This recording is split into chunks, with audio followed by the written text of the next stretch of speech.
Ciao, sono Laura e faccio parte del team di comunicazione di Smake Up di Cotton Plus Solution 2 in 1. Se stai guardando questo video è perché vuoi capire come funzionano le salviette Smake Up. Ti spiego brevemente di cosa si tratta. È una novità mondiale brevettata made in Italy. È la prima e unica salvietta struccante asciutta che si attiva semplicemente con un po' d'acqua. Smake Up è prodotta in puro cotone idrofilo.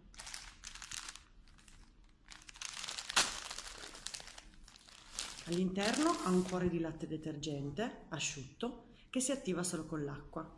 Essendo asciutta non contiene conservanti, parabeni, alcol e soprattutto non secca, come invece le salviette umidificate. Con un solo prodotto ti strucchi, ti detergi e ti idrati, perché Smake Up è arricchita da principi attivi naturali che si prendono cura della tua pelle. Quindi ricapitolando, 100% naturale, pratica e conveniente, e puoi portarla sempre con te, in ufficio, in palestra, ma anche nei tuoi viaggi e soprattutto in aereo perché non c'è il limite dei 100 ml. Ora ti faccio vedere come puoi utilizzarla.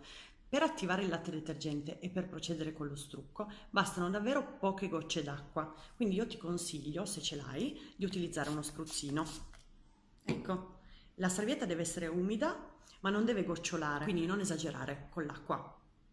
Molto importante non strizzarla dopo averla bagnata, altrimenti il latte detergente se ne va. Quindi dopo averla semplicemente inumidita puoi passare allo strucco. Altrimenti, se non hai lo spruzzino e preferisci bagnarla semplicemente con acqua, ti consiglio di bagnarti la mano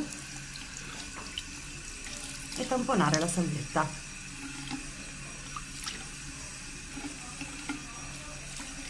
Quindi una volta inumidita puoi procedere con lo strucco.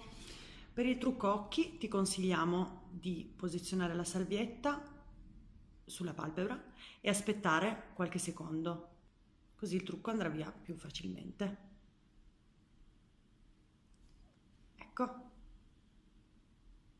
Naturalmente puoi passare più volte per riuscire a eliminare tutti i residui.